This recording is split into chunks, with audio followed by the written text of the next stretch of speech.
Imagine a woman in ancient Egypt, desperate, terrified, calculating.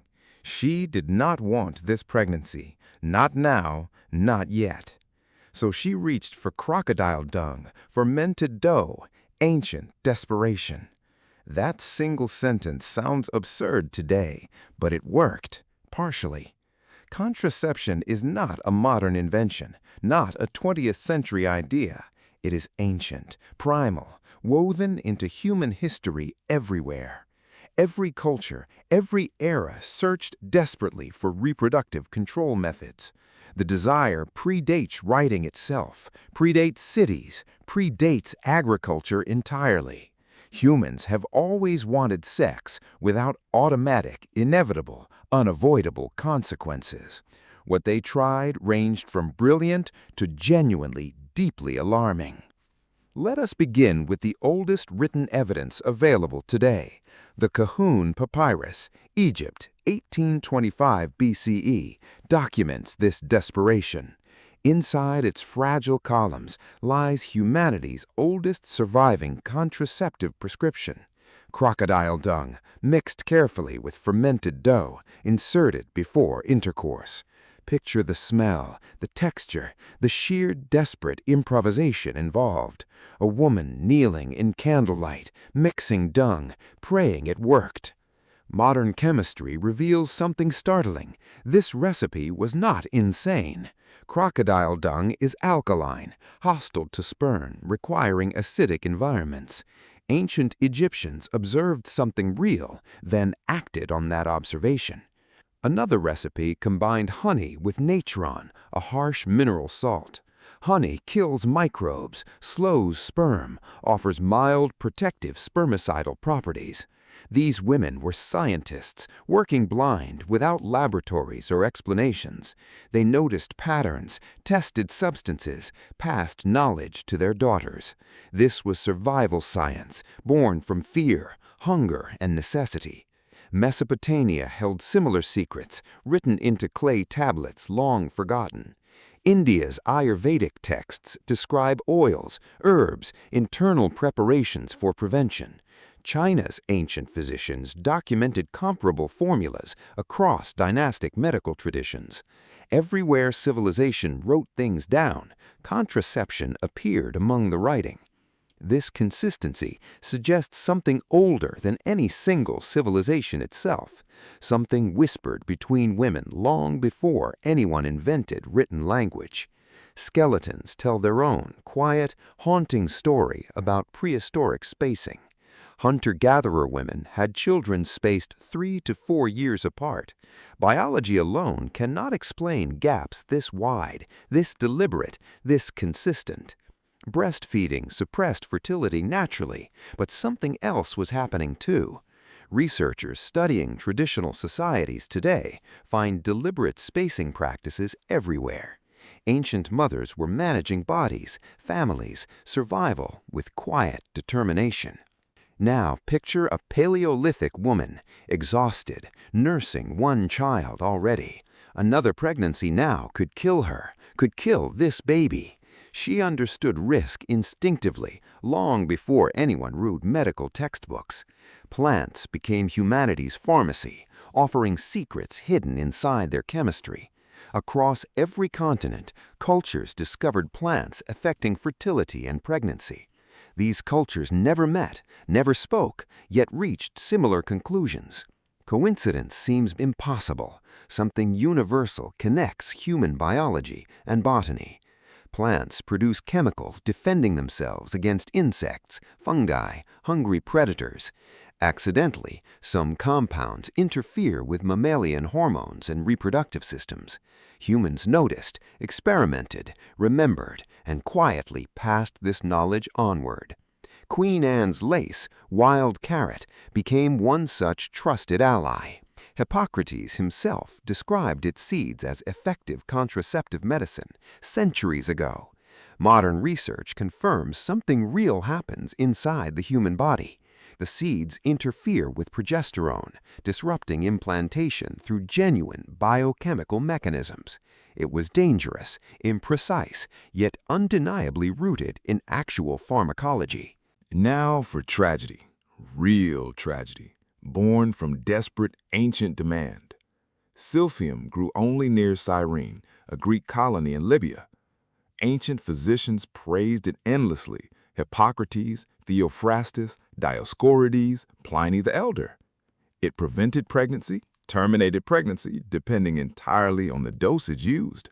Silphium appeared on coins, treasured like silver, sometimes valued beyond gold. Ships carried it across the Mediterranean, desperate buyers paying enormous prices. Demand grew relentless, insatiable, until the plant simply could not survive. By the 1st century, Silphium vanished completely, hunted into total extinction. The last known stalk was reportedly sent to Emperor Nero himself.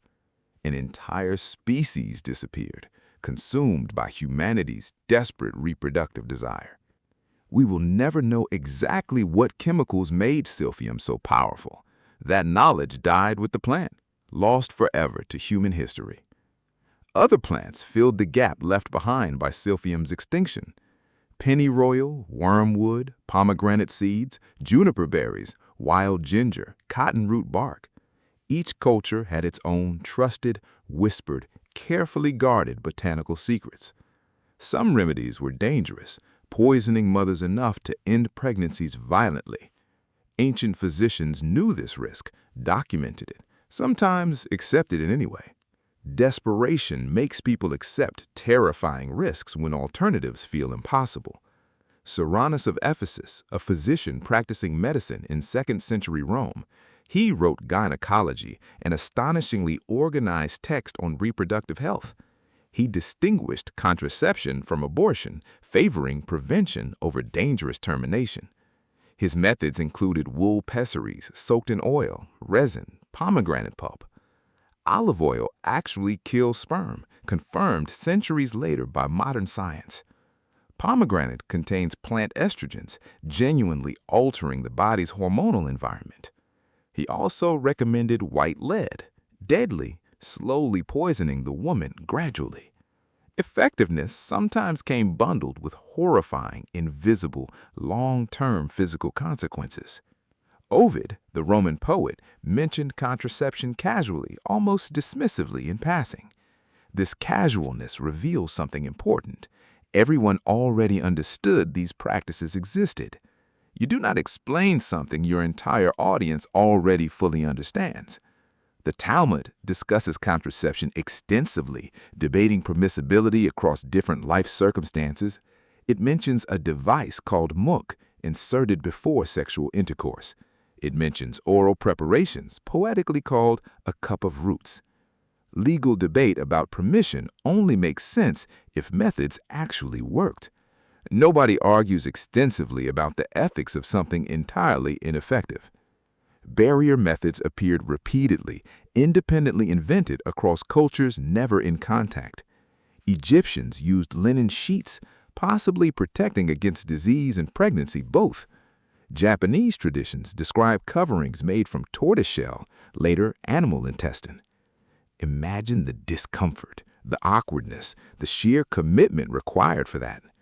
Romans reportedly used goat bladder for similar protective barrier purposes. Different materials, same desperate goal, discovered separately across disconnected continents. Withdrawal, ancient and universal, required no preparation, no cost, no ingredients. The Bible mentions it directly through the story of Onan. Ancient physicians documented it as an extremely common, unremarkable practice. Modern estimates suggest 73 to 96% effectiveness roughly. That range explains everything about consistency, timing, and human error. Breastfeeding, extended and intensive, was perhaps history's most effective contraceptive method. Nursing suppresses ovulation hormonally, delaying pregnancy without any deliberate additional effort. Traditional societies often breastfed children until age 2 or 3. Some women extended nursing deliberately, specifically for this contraceptive protective effect. Whether ancient women understood hormones or simply observed patterns remains uncertain. Either way, the effect was real, consistent, and deeply life-altering. Cycle timing offered false hope built entirely on incorrect ancient assumptions. Hippocrates believed conception happened immediately after menstruation, precisely the safest time. He was catastrophically wrong about when ovulation actually occurred each month. Real ovulation happens roughly 2 weeks before the next period begins. For nearly 2,000 years, anyone using this method faced constant failure. False confidence, built on flawed science, led to countless unwanted pregnancies. Not until 1930 did science finally understand ovulation correctly. Behind every statistic lived real women facing terrifying, life-altering personal stakes. In ancient Rome, enslaved women faced the most desperate circumstances imaginable. Pregnancy meant another child born directly, permanently, into brutal generational slavery. Sexual violence was common, constant, making contraception genuinely urgent survival knowledge. Free women faced different pressures, still heavy, still deeply consequential regardless. Marriage functioned as political alliance, demanding legitimate heirs for family status. Too many children strained fragile household resources beyond sustainable, manageable limits. Adultery carried severe legal punishment under certain periods of Roman law.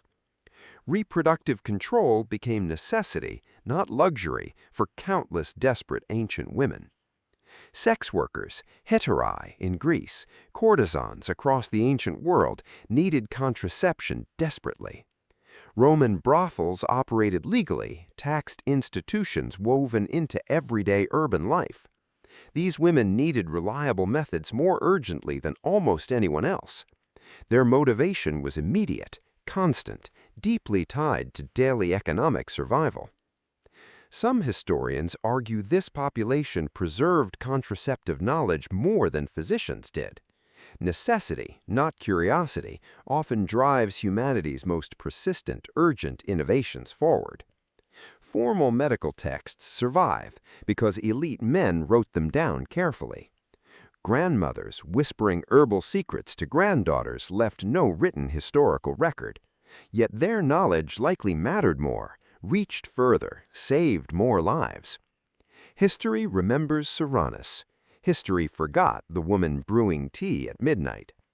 That imbalance distorts everything we think we know about ancient medicine. The real pharmacy existed in kitchens, gardens, whispered conversations between women. Fear drove much of this knowledge, fear of death, shame, punishment. Hunger drove some too. Another mouth meant less food for everyone. Love complicated everything. Desire and consequence existed in constant, uneasy tension. Grief followed failure. Miscarriage, death, and dangerous remedies claimed countless lives. Jealousy sometimes entered too, when pregnancy revealed unwanted, dangerous secrets publicly. These were not abstract statistics. These were real, frightened, determined humans. They lived inside bodies they barely understood, using tools barely reliable. Still, they tried, generation after generation, refusing complete biological surrender. The effectiveness varied wildly, from genuinely useful to purely dangerous placebo. Lactational amenorrhea worked well. Withdrawal worked moderately. Herbs worked unpredictably, dangerously. Amulets and rituals worked only through psychological comfort, nothing biological whatsoever. Yet even flawed methods represented something remarkable: agency inside overwhelming uncertainty. Ancient humans refused passive acceptance of whatever biology demanded from them. They experimented, failed, adapted, and passed lessons forward through countless generations. Every method, however strange, represented courage facing profound biological uncertainty. Crocodile dung, silphium, white lead, withdrawal, breastfeeding, whispered herbal teas, all connected by one relentless, universal, deeply human desire for control. The gap between desire and reliable method persisted for thousands of years. Only in the 20th century did hormonal contraception finally close that gap. But the desire itself never needed inventing. It always already existed.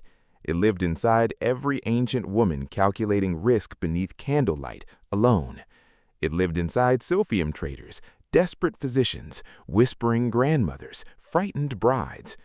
So the next time you consider modern reproductive choices, remember this: you are not doing something new, you are continuing something ancient. Somewhere, thousands of years ago, someone faced this exact same fear. They reached for whatever they had: dung, herbs, timing, desperate hope.